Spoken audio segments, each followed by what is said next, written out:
നിങ്ങളുടെ ഇഷ്ട പരമ്പരകൾ എക്സ്ക്ലൂസീവായി സൺ നെക്സ്റ്റ് ആപ്പിലൂടെ തികച്ചും ഫ്രീ ആയി ഇപ്പോഴേ ആപ്പ് ഡൗൺലോഡ് ചെയ്യൂ.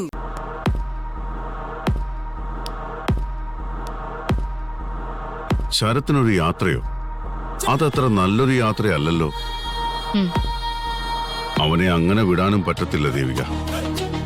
അതെ ഡോക്ടർ, ലോക കള്ളനല്ലേ.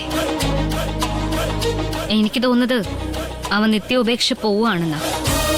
അതുകൊണ്ട് ആ യാത്ര നമുക്ക് തടഞ്ഞേ മതിയാവൂ. സുധിയുടെ അച്ഛനെന്ത് പറഞ്ഞു? അച്ഛൻ അതിന് തടയിടുന്നുണ്ട് പല രീതിയിലും. പക്ഷേ അവന്റെ കാര്യങ്ങളൊന്നും പറയാൻ പറ്റില്ല ഡോക്ടർ. ഞാൻ ആ സിയെ ഒന്ന് വിളിക്കാം. ഇവനെ ഒന്ന് സർവേലൻസിൽ വെക്കാൻ പറയാം.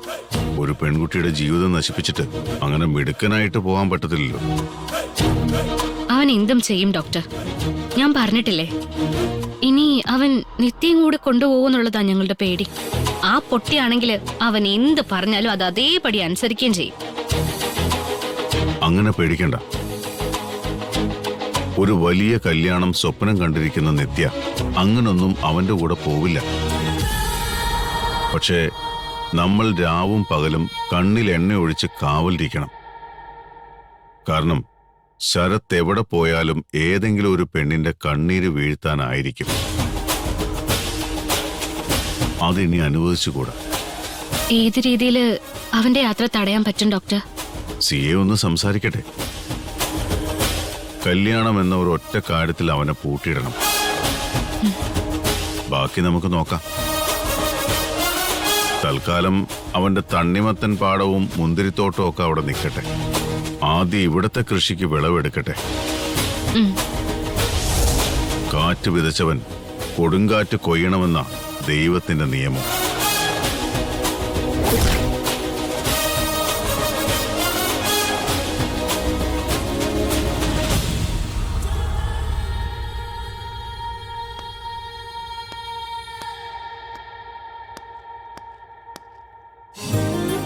ചേച്ചി, നല്ല വിശപ്പ്. കഴിക്കാൻ വല്ലതും എടുത്തു വെച്ചോ. നീ കൈ കഴുകി ഇരുന്നോടാ മോനെ. പപ്പടം കൂടി ഒന്ന് കാച്ചിയാ മതി. രാവിലത്തെ ഇഡലിയുടെ സാമ്പാർ, ഇന്നലത്തെ മീൻകറിയും തോരൻ, കഴിഞ്ഞ വർഷത്തെ കണ്ണിമാങ്ങ അച്ചാർ, പിന്നെ ഫ്രഷായി പൊളിച്ചെടുത്ത പപ്പടം. ഇതല്ലേ പ്രേമേ ഇന്നത്തെ മെനു? അല്ല, 5 കറിയും കൊഞ്ചും, പിന്നെ 2 കൂട്ടം പായസം ഉണ്ട്. എന്റെ ചേച്ചി, അളിയൻ ഒരു തമാശ പറഞ്ഞതല്ലേ.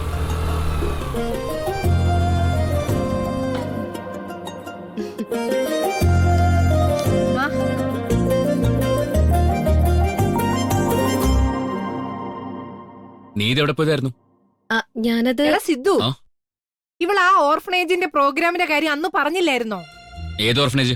എന്റെ അളിയ സില്ലുമോളുടെ കൂട്ടുകാരുടെ ഉഡ്ബി വിളിച്ചില്ലായിരുന്നോ അന്ന്?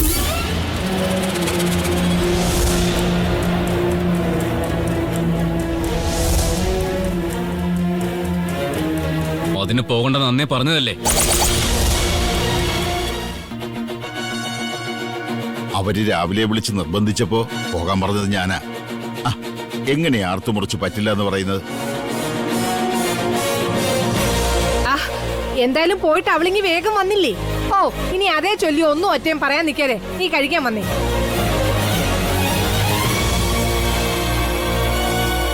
എങ്ങനെയുണ്ടായിരുന്നു മോളെ പ്രോഗ്രാം? അങ്ങനെ വലിയ പ്രോഗ്രാം ഒന്നും ഇല്ലായിരുന്നു ചേച്ചിയമ്മേ. അവിടെ ഉള്ളവരുടെ ഒപ്പം ഇരുന്ന് ഭക്ഷണം കഴിച്ചു. പിന്നെ അവരുടെ ചാരിറ്റി ഫണ്ടിലേക്ക് നല്ലൊരു തുക ശരത്തേട്ടൻ ഡൊണേറ്റും ചെയ്തു. എത്ര രൂപയാ നീ കണ്ടോ? 10 ലക്ഷത്തിന്റെ ചെക്കാ കൊടുത്തത്. അതും ബിൽഡിംഗ് റെനോവേഷന്. അയ്യോ, അത്രയും വലിയ തുകയോ? ശരത്ത് വലിയ കോടീശ്വരനായിരിക്കും അല്ലേ? എന്റെ പ്രേമേ, നീ കണ്ണിങ്ങനെ മുഴിപ്പിക്കാതെ. കണ്ടിട്ട് എന്നെ പേടിയാവും. വലിയ കോടീശ്വരനൊന്നും അല്ല ചേച്ചിയമ്മേ. പക്ഷെ എല്ലാ വർഷവും കിട്ടുന്ന ലാഭത്തിന്റെ ഒരു ഭാഗം ഇങ്ങനെ ചാരിറ്റിക്കായി കൊടുക്കാറുണ്ടെന്നാ ശരത്തേട്ടൻ പറഞ്ഞ്. ഇങ്ങനെ നല്ല മനസ്സുള്ള ആൾക്കാരാ ഈ നാടിന്റെ നന്മ. മതി പറഞ്ഞത്.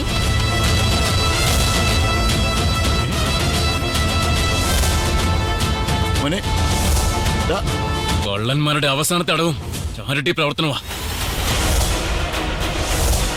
മോനെ, എന്താടാ മോനെ?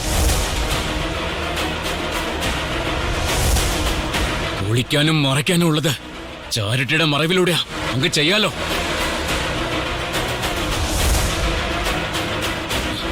പ്രേമേ, യഥാർത്ഥ ചാരിറ്റി പ്രവർത്തകർക്കും അപവാദം ഉണ്ടാക്കുന്നതും ഈ കൂട്ടരാ. അയ്യോ സിദ്ധു, മോനെ സിദ്ധു, എടാ, സിദ്ധു, വാ അങ്ങോട്ട്. മോനെ സിദ്ധു, മക്കളെ, ഡാ, സിദ്ധു, എടാ സിദ്ധു, ഡാ, മോനെ എടാ സിദ്ധു, മോനെ, ഡാ, ദാ, എടാ സിദ്ധു, മോനെ, മോനെ എന്താടാ ഡാ, സിദ്ധു, അങ്കിളിയാ. സിദ്ധു, നിനക്ക് എന്താടാ? ദാ മോനെ എടാ സിദ്ധു, രംഗ കുറച്ച് വെള്ളം എടുത്തോണ്ടോ. ഡാ, എടാ ചേച്ചിയെടാ, ഡാ, മോനെ. ചേച്ചിയമ്മയെടാ, സിദ്ധു, ഡാ, സിദ്ധു, സിദ്ധു മോനെ, മോനെ, ദാ, സിദ്ധു, ദാ, മക്കളെ, അച്ഛനെ. സിദ്ധുടാ, എടാ സിദ്ധു, എടാ മക്കളെ, സിദ്ധു, സിദ്ധു, മക്കളെ, എന്താടാ ദാ വെള്ളം. സിദ്ധു മോനെ, സിദ്ധു, അയ്യോ, മോനെ, സിദ്ധു സിദ്ധു, മോനെ, മോനെ മക്കളെ, എന്താ എന്തെങ്കിലും പറയടാ, ഡാ. അയ്യോ, ഇതാ എന്താ പറ്റിയത്? മോനെ മോനെ ചേച്ചിയാടാ. എന്താ? ഡേയ്, എന്തെങ്കിലും ഒന്ന് പറയടാ. ഡാ, എന്താ? എന്താ നിന്റെ ശബ്ദം മാറിയിരിക്കുന്നത്? തൊണ്ടയ്ക്കാരെ പിടിച്ച പോലെ ഉണ്ടല്ലോ. അയ്യോ, ഒന്നുമില്ല, മോനെ, ഒന്നുമില്ല ചേച്ചി. എനിക്കൊന്ന് കിടന്നാ മതി. നീ ഒന്നും കഴിച്ചില്ലല്ലോടാ മോനെ. വിശക്കെന്നു പറഞ്ഞതല്ലേ. വേണ്ട ചേച്ചി, എനിക്കൊന്ന് കിടന്നാ മതി.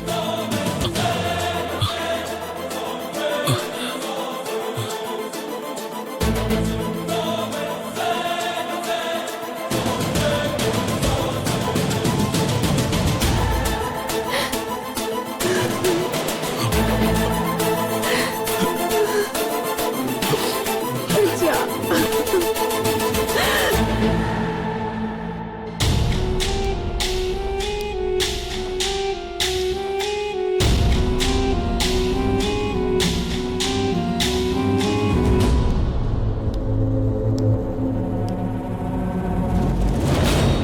മാഡം, എന്താ സുനിത ഇത്? രാവിലെ തന്നെ ആളെ പേടിപ്പിക്കാൻ ഇറങ്ങിയിരിക്കാണോ? പേടിക്കേണ്ടവരെ പേടിക്കണം മാഡം. അപ്പൊ സുനിതയും ബ്ലാക്ക് മെയിലിംഗ് തുടങ്ങിയോ? അതോ എന്റെ അടുത്ത്? അയ്യോ മാഡം, ഞാൻ ഉദ്ദേശിച്ചത് വിശാൽ സാറിന്റെ കാര്യമാണ്. എന്ത് കാര്യം? തൽക്കാലം വിശാൽ സാറിന്റെ ഡിമാൻഡുകൾ അംഗീകരിക്കുന്നതാണ് നമുക്ക് നല്ലത്. ഇല്ലെങ്കിൽ ഇല്ലെങ്കിൽ എനിക്കൊന്നുമില്ല, നഷ്ടപ്പെടാനുള്ളത് മാഡത്തിനാ. മോളെയും കൂട്ടി മാഡം ഡോക്ടർ നിരഞ്ജനോടൊപ്പം പിറന്നാൾ ആഘോഷത്തിന് പോയത് വിശാൽ സാറിന് ഒട്ടും ഇഷ്ടപ്പെട്ടിട്ടില്ല. ഞാൻ എന്റെ ഭർത്താവിന്റെ മകളുടെ ഒപ്പം എവിടെ പോണെന്ന് തീരുമാനിക്കുന്നത് അവനാണോ? അതൊന്നും എനിക്കറിയില്ല. എന്നോട് പറഞ്ഞ കാര്യം ഞാൻ മാഡത്തിനെ അറിയിക്കുന്നു. അത് മാഡത്തിന്റെ നന്മയെ കരുതിയാ.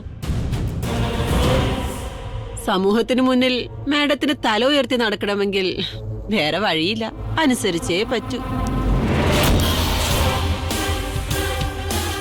വിശാൽ സാറുമായി ടൈപ്പുള്ള 2 ഫാർമസ്യൂട്ടിക്കൽ കമ്പനികളുടെ ഓഫർ ലെറ്റർ മാഡത്തിന്റെ മെയിലിൽ വന്ന് കിടപ്പുണ്ട്. അതൊന്ന് അപ്രൂവ് ചെയ്ത് തിരിച്ചയക്കണം ഇന്ന് തന്നെ.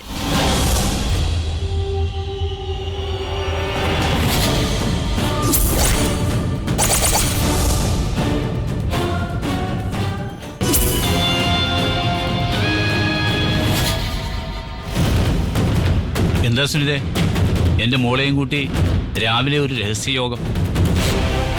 അപ്രൂവൽ എന്നോ തിരിച്ചേക്കണമെന്നോ പറയുന്നത് കേട്ടല്ലോ. ഞാൻ ചെയ്താൽ മതി? ആ അത് സർ. സുനിത ഒന്ന് വന്നേ, എനിക്ക് കുറച്ച് കാര്യങ്ങൾ സംസാരിക്കാനുണ്ട്.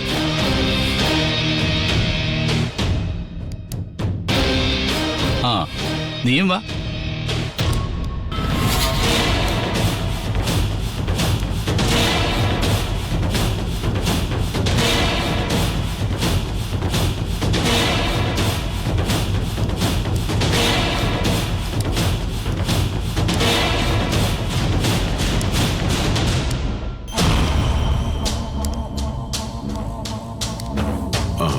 ഓപ്പണായിട്ട് ചോദിക്കണോ സർ? സൈലന്റ് ആയിട്ട് അങ്ങ് തീർത്ത് വിട്ടാ പോരെ? എന്തിനു നമ്മൾ ഭയപ്പെടണം? എന്റെ മകളെ സ്വാധീനിച്ച് ഡോക്ടർ സുനിത എങ്ങനെ ചീർത്ത് കൊഴുക്കണ്ട. അല്ല, ഞങ്ങളിവിടെ നിൽക്കണോ സർ? നിങ്ങളല്ലാതെ പിന്നെ ആര് നിൽക്കാൻ? നിങ്ങൾ രണ്ടുപേരും തന്നെയാണ് നിൽക്കേണ്ടത്.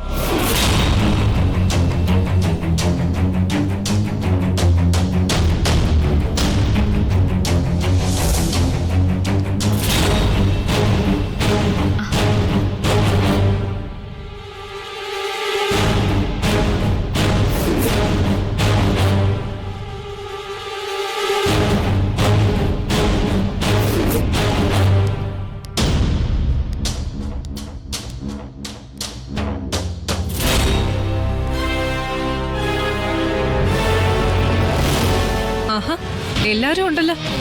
എന്താ ഡാഡി, വല്ല കൂട്ടവിചാരണയാണോ? ആണെങ്കിൽ എങ്കിൽ വേഗം പറയ്, എനിക്ക് വേറെ ജോലിയുണ്ട്. എന്ത് ജോലി? മുഖമെനുക്കാനല്ലേ? നീ നിന്റെ മുഖം മിനുക്കുന്നത് പോലെ ഞാൻ ഈ ആശുപത്രിയുടെ മുഖം ഒന്ന് മിനുക്കാൻ പോവുക. അതിൽ നമ്പർ 1 ഡോക്ടർ സുനിത.